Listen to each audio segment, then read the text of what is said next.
All right, we will hear from the appellant. May it please the court, my name is Rick McCabe. I represent Tennessee Farmers Mutual Insurance Company. I'm from the Memphis Bar. I'm here today to ask this court to reverse the trial. Would you like to reserve any rebuttal time? Thank you, Your Honor. 2 minutes, please. 2 minutes, all right, sir. Although I'm not sure either of us are going to get that far. You know, you would be amazed the number of people who say that. I'm sure. I'm here today to seek a reversal of the trial court's dismissal of this action for a couple of reasons. First of all, our position is the statute that the court relied on, 24-4-101A, is ambiguous. It's ambiguous per case law, as the Court of Appeals held in Begotten Law Firm versus Hallam Motors. That's not the same statute, though, is it? It is, Your Honor. Well, the statute has changed. That's what I mean. Yes.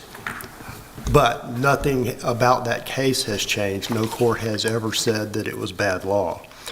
Now, it is true that the statute changed as a result of the Tennessee Civil Justice Act of 2011, commonly known as the Tort Reform Act. That act didn't overrule Begotten. If you look at the legislative history... Does it have to? I don't know that it does or it doesn't, Your Honor. I mean, if the language of the statute changes so that it makes the case inapplicable, does it specifically have to overrule the case? I'll concede that point, Your Honor. Okay. And we're looking at, I want to make sure we're looking at the same statute here. 24-101, is that right? 24-4-101A, yes, sir. Okay. And what is ambiguous about it? If you look at the whole statute, 4-101A and B, the B portion of the statute, let me quote it to you. If, however, the plaintiff and defendant both reside in the same county in this state, then the action shall be brought in either the county where the cause of action arose or the county of their residence. Well, in this instance, did the plaintiff and defendant both reside in the same county in this state? No, Your Honor. But what my point is, Section B gets to my contention that this statute doesn't apply to non-residents at all, going back to Begotten. Excuse me. Otherwise, the legislature would not have had to put in subsection B in this statute.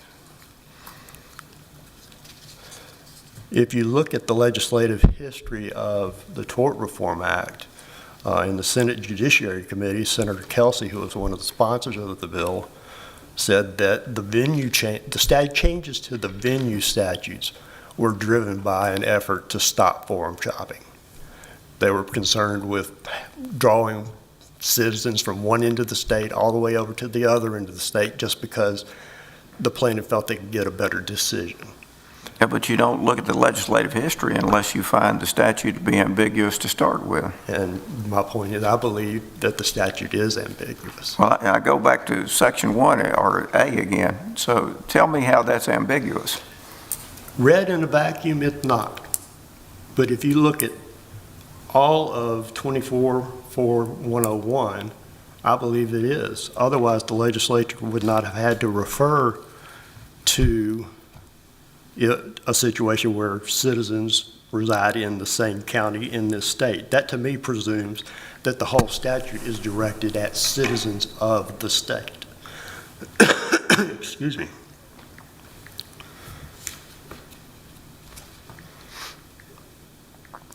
And if you look at another change to the venue statutes, 24-1-104, which deals with business entities, the old version of the statute prior to the Tort Reform Act resulted in the possibility of hauling a corporation from Knoxville into a Memphis court simply because the plaintiff wanted to be there.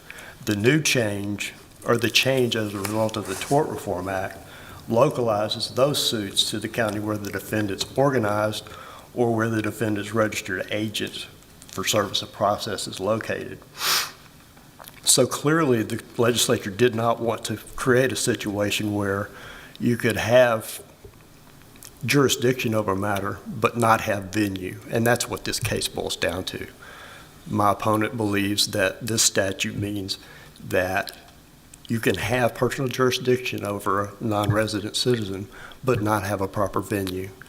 I cannot imagine that that's what the Tennessee legislature intended. Was personal jurisdiction even challenged in this case? No, in fact, it's conceded. Okay. But it's hard to see how you could have jurisdiction over a matter and have no proper venue anywhere in the state of Tennessee for a Tennessee plaintiff. Okay. And with that, I'll submit, unless there are any questions. See none. Thank you. Thank you.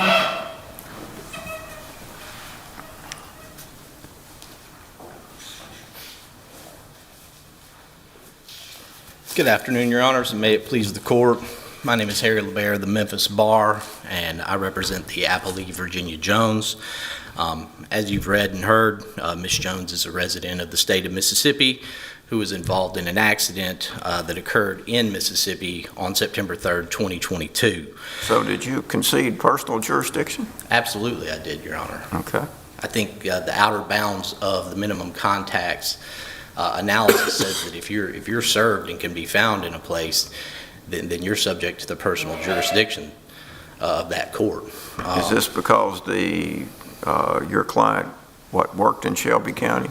That's right. She drives to Shelby County every single day and goes to work at the Carrier factory, I believe, in Collierville. So she works in Shelby County. She certainly has established minimum contacts there, and the plaintiff or appellant in this case arranged to serve her there. So it's not contested that Ms. Jones works in Shelby County, Tennessee, that she was served in Shelby County, Tennessee, or that she is subject to personal jurisdiction to the Tennessee state courts. The overarching issue, as Your Honors, I believe, have identified, is whether 20-4-101A applies to this case, and I think the distinct advantage held by Ms. Jones in this case is that by its very terms, the statute does apply. The case involves a car accident, which is clearly an action of a transitory nature. That being the case, the plain language of the statute requires that the action be brought in the court in the county where the action arose or in the county where the individual defendant resides. The problem for appellant in this case is that the cause of action arose in Mississippi and the defendant resides in Mississippi. So why are we here today? Well, it's not completely developed in the record before Your Honors. It's reasonably obvious that the appellant would immediately and instantly face significant procedural burdens to proceeding with this particular case if they filed in Mississippi. The record does contain sufficient information to conclude that Ms. Jones filed and litigated a personal injury claim in the United States District Court for the Northern District of Mississippi prior to the initiation of these proceedings.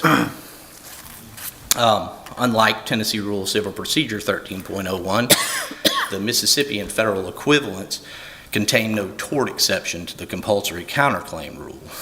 As a result, any claim for property damage held by or in the name of appellants insured that arose from the September 3rd, 2022 accident was a compulsory counterclaim under the procedural rules prevailing in the federal and state courts in Mississippi.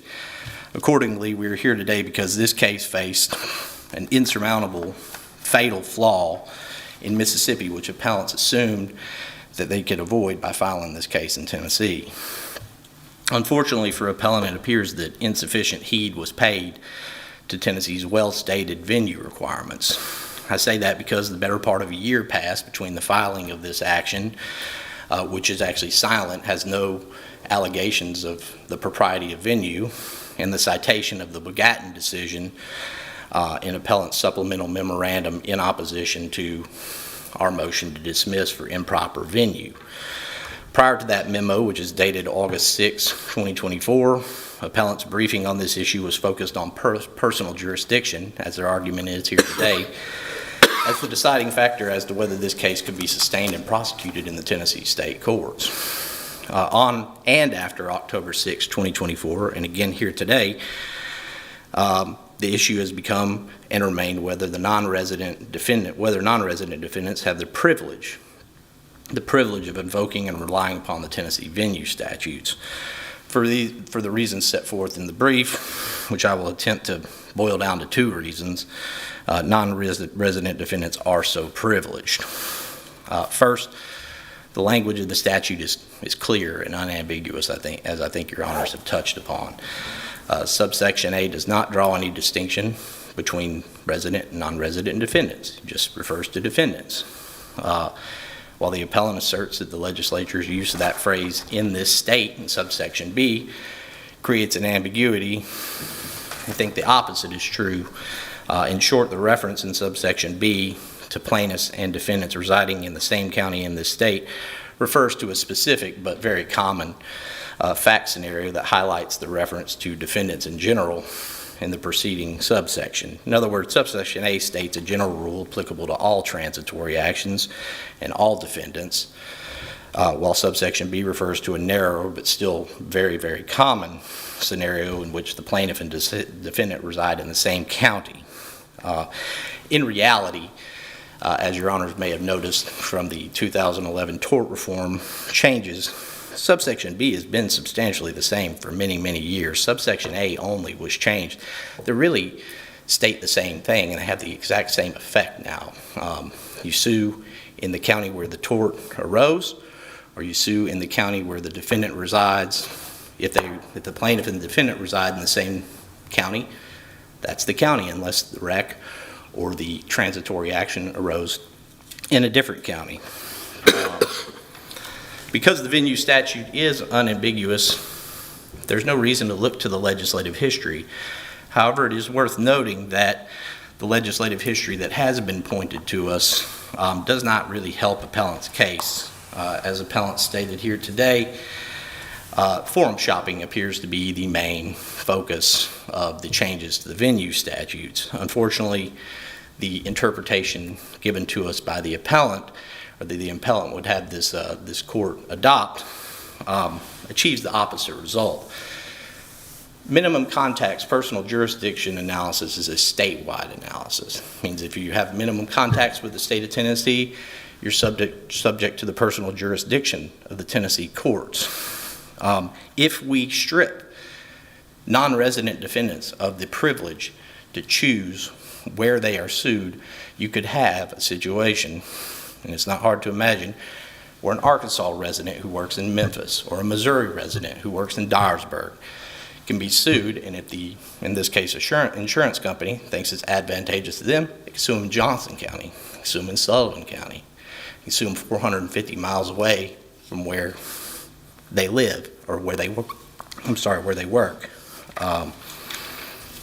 I think that's a system that's rife with the potential for abuse of defendants, especially ones who can't afford an attorney and don't have an insurance company to defend them. Secondly, the appellant's insistence that this court has or should adopt an interpretation of the venue statutes that discriminates against non-resident defendants runs afoul of constitutional concerns, as I've outlined in the brief. I think we have to distinguish Bogattin beyond the fact that the statute has been changed since then, because it does. We have to concede that that does contain the statement that statutory provisions requiring that transitory actions be brought in the county of the defendant's residence do not apply to actions involving non-resident defendants. It says that. However, in support of that statement, the court cites to a section of the American Jurisprudence Treatise that, as far as I can tell, doesn't support that proposition. I will concede that I don't have the 1996 AmJur in front of me and have not been able to access it, but the current 77 AmJur Section 37 talks about Lex Loci contractus venue options. So cannot find any prior or subsequent appellate decisions in this state that have that same statement contained in them or to cite that case favorably. Further, the demonstration of this court's reasoning in the Bogattin case demonstrates that that statement was not essential to its holding. Rather, the holding in Bogattin was based on the finding that Hallam Motors was, and I'm quoting here, undoubtedly served with process in Shelby County, Tennessee, And under the version of the statute that prevailed in 2000, venue in transitory actions was proper where, in any county where the defendant resident was found, the non-resident or any defendant was found. In other words, if you could serve them there, you could sue them there. Those last three words of Section A were removed in 2011. And going back to the constitutional concerns, the courts have roundly recognized that access to a given state's courts is a privilege that is protected by the Privileges and Immunities Clause contained in Article 4 of the United States Constitution. In addition, we've cited several equal protection 14th Amendment cases that indicate in cases in which the statutes have expressly discriminated against out-of-state corporations or out-of-state defendants and provided thereby plaintiffs a statewide venue where they can sue the defendant in any county they want, that is a arbitrary violation of the Equal Protection Clause. As I'm standing here today, I have yet to hear anything from appellant or anyone else suggesting that such discrimination would be justified under the federal precedents on the Equal Protection Clause or the Privileges and Immunities Clause. So I would say that while the statute is neutral, the interpretation of that statute urged by farmers in this case would render the effect of that statute unconstitutional. In summary, this is a Mississippi case involving a Mississippi wreck, involving a Mississippi defendant. It belongs in Mississippi if it's anywhere. And accordingly, we ask that this court affirm the trial court's dismissal of this case. And if you have no further questions, thank you. Thank you.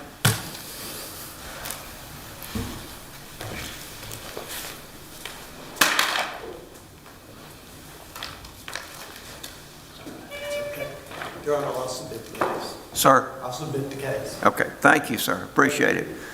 Gentlemen, we appreciate your arguments. We will appreciate your briefs. We'll take this matter under advisement and try to get you an opinion at the earliest possible time. Thank you. Thank you.